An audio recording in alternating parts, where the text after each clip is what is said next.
Courage sur Europe 1. 16h-18h, Mathieu Noël.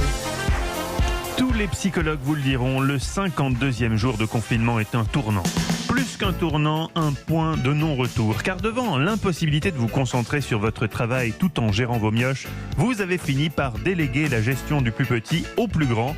Mais là encore, cette technique, efficace sur le papier, atteint vite ses limites, surtout sur le plan de la nutrition. Je te rappelle que notre corps a besoin de 5 fruits et légumes par jour.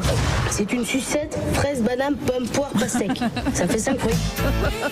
Vous êtes au bout du roule, comme disent justement vos enfants, abdiquez et foutez-les devant un écran. Ça vous laissera au moins 1 heure pour souffler. Alors Eva, avec quoi est-ce qu'on va les anesthésier, les divertir aujourd'hui, évidemment, ces les charmants divertir. enfants. Bon, écoutez, je vous conseille de profiter des derniers jours du confinement pour regarder en famille les grandes vacances. C'est sur France.tv. C'est un dessin animé en 10 épisodes qui font chacun entre 25 et 35 minutes. Donc vous avez du temps devant vous pour en profiter. Et une série qui débute comme ça. Ce matin de septembre 1939, alors que nous partions en Normandie, chez Papillot et Mamie, nos grands-parents, je n'aurais jamais imaginé que mon frère Ernest et moi allions vivre les plus grandes vacances de notre vie. Des vacances qui resteraient à jamais gravées dans nos mémoires. Et oui, nous sommes à l'été 1939 et c'est donc une nouvelle vie qui va commencer pour ces deux enfants, Colette et Ernest.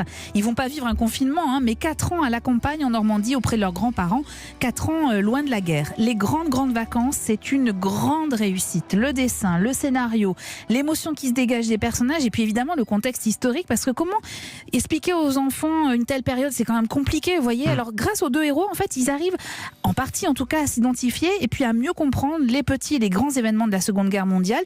C'est vraiment la leçon d'histoire parfaite. L'auteur et co-scénariste de ce film d'animation, Delphine Maury, s'est inspirée de ses souvenirs d'enfance que lui racontait sa grand-mère.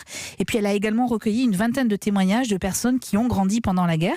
Quant au dessin, ils sont signés Émile Bravo et c'est très réussi. Ne ratez pas les grandes vacances sur France.tv.